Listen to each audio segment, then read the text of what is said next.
Hai semua, selamat datang di channel Baca Saham. Pada video ini, kita akan membahas satu topik dengan judul bagaimana prospek saham batubara di tahun 2025, ITMG, PTBA, ADRO, dan AADI. Tapi seperti biasa, semua pembahasan ini bukan rekomendasi dan hanya informasi. Ingat, kerugian kamu tanggung sendiri ya. Nah, sebelum membahas video ini lebih lanjut, saya mau menampilkan satu artikel yang mungkin menarik bagi kamu. Di mana artikel ini saya kutip dari CNBC Indonesia dengan judul "Makin terkubur, harga batubara jatuh ke terendah hampir 4 tahun". Artikel ini ditulis pada tanggal 28 Februari tahun 2025. Detailnya sebagai berikut. Harga batubara melanjutkan tren pelemahan hingga akhirnya menyentuh level psikologi $100 per ton, diikuti sentimen dari Vietnam yang mengurangi ketergantungan terhadap gas dan batubara. Harga batubara pada 27 Februari tahun 2025 turun 1,28% apabila dibandingkan penutupan perdagangan tanggal 26 Februari. Penutupan kemarin adalah angka yang terendah sejak Mei 2021 atau hampir 4 tahun terakhir. Ini merupakan pergerakan harga batubara sejak bulan Maret tahun 2024 hingga video ini dibuat.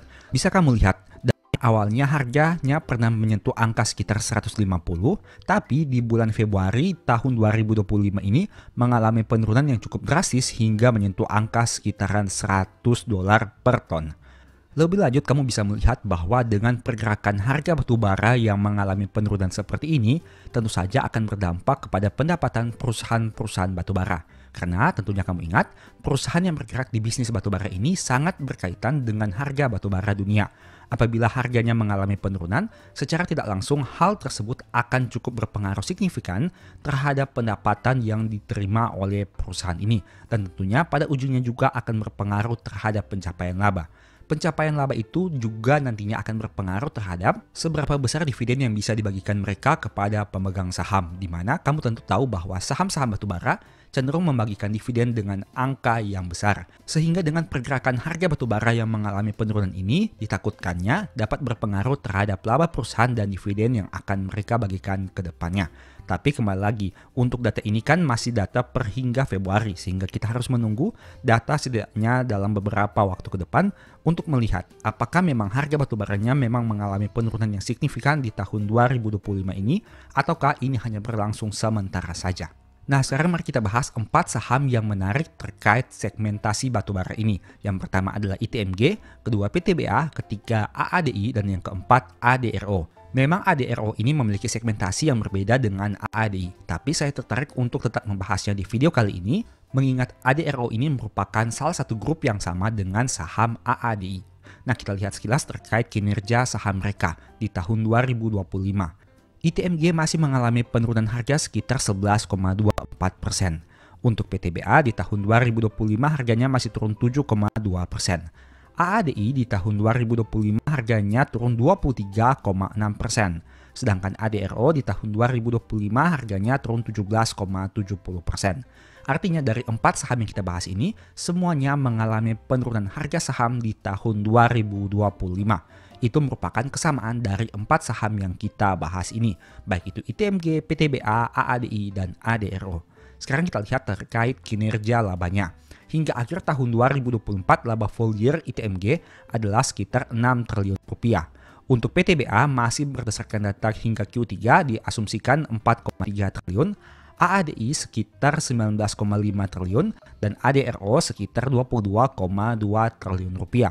Oh iya, sebagai informasi, ini hanya merupakan data dari aplikasi Stockbit, sehingga untuk memvalidasinya silahkan kamu lihat di laporan keuangannya. Nah, dari sini kamu bisa lihat bahwa per tahun 2024, sebenarnya perusahaan ini masih menghasilkan laba yang besar. Memang mengalami penurunan dibandingkan tahun 2023. Contohnya seperti ITMG dari 7,7 turun menjadi 6. PTBA dari 6,1 menjadi 4,3. AADI dari 17,6 memang mengalami kenaikan menjadi 19,5 dan ADRO turun dari 25,3 menjadi 22,2. Tapi apabila kita melihat terkait harga batubara yang mengalami penurunan seperti ini, dan apabila kedepannya masih tetap turun seperti ini dan tidak mengalami kenaikan, secara tidak langsung hal tersebut bisa berpengaruh terhadap pencapaian laba perusahaan-perusahaan yang bergerak di bisnis batubara. Karena tentu saja hal itu akan berpengaruh dari pendapatan, biaya, dan kemudian berdampak kepada laba. Sama seperti yang saya katakan tadi, laba itu pada akhirnya nanti akan bermuara pada dua aspek, yaitu ekuitas dan yang kedua adalah pembagian dividen. Sekarang mari kita lihat dari sisi historikal harga saham keempat perusahaan ini. Kita akan melihat terkait dari sisi historikalnya dan kita bandingkan dari sisi valuasinya. Pertama, saham ITMG. Mari kita lihat harga saham saat video ini dibuat bisa dikatakan mirip seperti harga saham di tahun 2018 dan tahun 2019. Dulunya memang sempat naik signifikan di tahun 2022, tapi mengalami penurunan saat video ini dibuat. Nah, salah satu cara sederhana yang bisa kamu lakukan untuk menganalisa saham-saham siklikal seperti ini adalah kamu silakan bandingkan kinerja di tahun 2018 dan 2019 dengan kinerja di tahun 2025. Mengingat harga sahamnya berada pada angka yang relatif sama. Kamu bisa bandingkan dari sisi labanya. Apakah laba di tahun 2018 dan 2019 itu mirip seperti laba di tahun 2025 yang nanti akan dicapai? Yang kedua, kamu juga bisa bandingkan dari sisi harga batubara dunia. Apakah harga batubara di tahun 2018 itu mirip seperti dengan tahun 2025? Silahkan kamu bandingkan dari dua aspek tersebut. Apabila kondisi di tahun 2018 sebenarnya masih lebih parah dari tahun 2025, berarti kamu masih bisa cukup tenang. Tapi sebaliknya, apabila ternyata kondisi di tahun 2018 itu sebenarnya masih lebih baik, artinya di tahun 2025 ini kamu harus waspadai. Hal yang sama juga bisa kamu lakukan untuk saham-saham lain yang bergerak pada lini bisnis yang siklikal, di mana membandingkan secara sederhana antara historikal harga sahamnya dengan laba dan berbagai faktor utama yang mempengaruhi terkait kinerja perusahaan-perusahaan tersebut. Dari sisi PBV, ITMG dihargai dengan PBV 0,86 kali, padahal rata-rata PBV-nya adalah 1,39 kali. Itu artinya masih ada sedikit potensi kenaikan apabila kinerjanya naik dan PBV-nya kembali ke PBV rata-rata. Kemudian kita lihat dari sisi PTBA. PTBA kamu bisa lihat ini merupakan grafik harga 10 tahun terakhir di mana harga sahamnya mirip seperti harga saham pada tahun 2019, 2020 dan 2021. Sama seperti ITMG tadi, silahkan kamu bandingkan berdasarkan berbagai aspek yang sudah saya bahas tadi. Untuk PBV-nya di angka 1,45 kali yang juga lebih rendah dibandingkan PBV rata-ratanya. Untuk saham AADI, mengingat saham ini merupakan saham baru di bursa, sehingga untuk data historikalnya kita belum bisa menemukan secara jangka panjangnya. Tapi untuk aspek PBV, saat video ini dibuat di angka 1,04 kali, artinya belum terlalu rendah. Sedangkan untuk saham ADRO, bisa kamu lihat, harga saham saat video ini dibuat mirip seperti harga saham di tahun 2018 hingga tahun 2021. Bagaimana dari aspek PBV-nya? PBV saat video ini dibuat di angka 0,77 kali yang diperdagangkan sedikit di bawah dari rata-rata PBV 10 tahun terakhir. Dulunya sempat di atas PBV 1 kali, tapi sempat juga turun di bawah PBV hingga 0,5 kali. Nah, ini merupakan analisa singkat yang bisa kamu lakukan untuk melihat prospek ke depannya terkait 4 saham tersebut. Di mana dengan membandingkan, yang pertama adalah melihat historikal harganya. Cari tahun di mana historikal harganya mirip seperti di tahun 2025. Kemudian kamu bandingkan dari dua aspek. Yang pertama adalah laba, yang kedua dari sentimen atau faktor-faktor utama yang mempengaruhi terkait kinerja perusahaan tersebut. Contohnya seperti saham batubara yang bisa kamu bandingkan dengan harga batubara di tahun tersebut.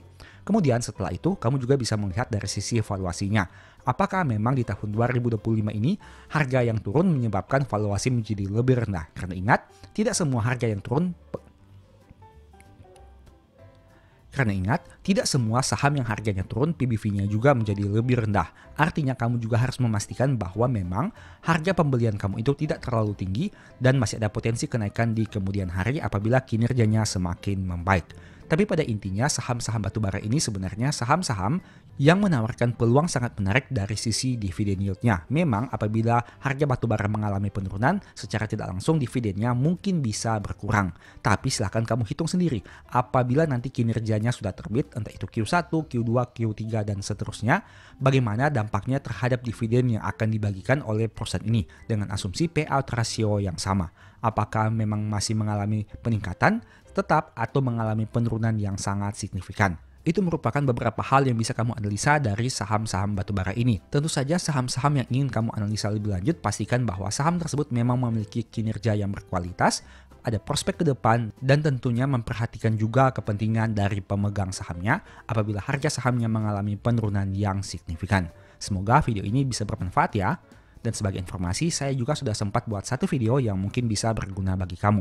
Silahkan nonton hingga selesai agar mendapat pemahaman yang utuh. Nah, saat video ini dibuat pada tanggal 1 Maret tahun 2025, kamu tentu bisa melihat bahwa ada beberapa saham big caps yang harga sahamnya terjun bebas. Sebut saja seperti BRI, Telkom, Mandiri, BNI, dan lain-lain. Pertanyaannya, jika kita ingin melakukan averaging down, kita harus menunggu sampai kapan? Dan seberapa sering kita harus melakukan average down? Bagaimana money management yang bisa kita lakukan sebagai bahan antisipasi? Jadi saya terpikir untuk membuat video ini agar supaya bisa memberikan sedikit solusi dan sedikit saran kepada kamu. Tapi ingat, tidak ada jaminan di masa depan harga akan kembali naik. Apapun yang saya sampaikan pada video ini hanya merupakan pendapat pribadi, bukan jaminan dan hanya sebagai informasi saja. Mau kamu gunakan silakan, tidak kamu gunakan juga silakan, karena untung rugi kamu yang tanggung sendiri. Sebelum memutuskan untuk melakukan averaging down, pastikan kamu yakin dulu dengan saham yang kamu pilih. Nah, tentu saja untuk BRI, Telkom, dan lain-lain, kamu harus melakukan analisa dulu sebelum mengambil keputusan. Apakah saham tersebut masih layak untuk di-hold dalam jangka panjang atau tidak? Apakah menurut kamu saham tersebut masih bagus atau tidak? Hal itu yang lebih penting untuk kamu analisa terlebih dahulu sebelum memutuskan apakah akan melakukan averaging down atau melakukan cut loss. Karena ingat, setiap saham punya karakteristik yang berbeda. Mungkin kamu suka dengan saham BRI, tapi mungkin ada juga yang tidak suka dengan saham tersebut. Silahkan kamu analisa berdasarkan pertimbangan kamu dan konsekuensi risiko yang siap kamu hadapi setidaknya apabila terjadi risiko yang terburuk. Kalau yakin, silakan hold atau averaging down. Kalau tidak yakin, mungkin bisa dipertimbangkan untuk cut loss. Nah, pada video ini saya akan menampilkan beberapa skenario yang mungkin bisa kamu lakukan pada saham-saham yang lain. Saya hanya menggunakan saham BRI sebagai contoh. Kenapa? Alasannya karena banyak yang membeli saham ini dan banyak juga yang mengalami nyangkut di saham ini. Tentu saja beberapa simulasi yang saya gunakan ini bisa kamu terapkan juga pada saham-saham kamu masing-masing. Ingat, ini hanya sebagai contoh saja. Silakan kamu lakukan modifikasi atau kamu melakukan simulasi berdasarkan saham yang ada di portofolio kamu. Dan ingat, tidak ada jaminan hal ini akan terjadi sesuai dengan skenario dan simulasi yang ditampilkan. Bisa lebih baik, bisa juga lebih buruk. Dan ingat, untung rugi kamu yang tanggung sendiri.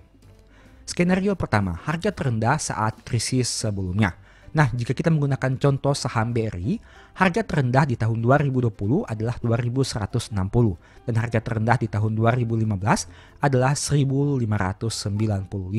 Itu artinya jika kita melakukan average down, kita harus melakukan sampai kapan? Setidaknya kamu bisa mempersiapkan dana dengan konsekuensi harga saham yang terburuk. Contohnya di harga tahun 2020 yaitu di angka 2160 dan di harga terendah tahun 2015 pada angka 1595. Mungkin saat video ini dibuat, harga saham BRI di angka 3.360 pada harga terendah di tahun 2025. Tapi tidak ada yang bisa menjamin itu harga terendahnya.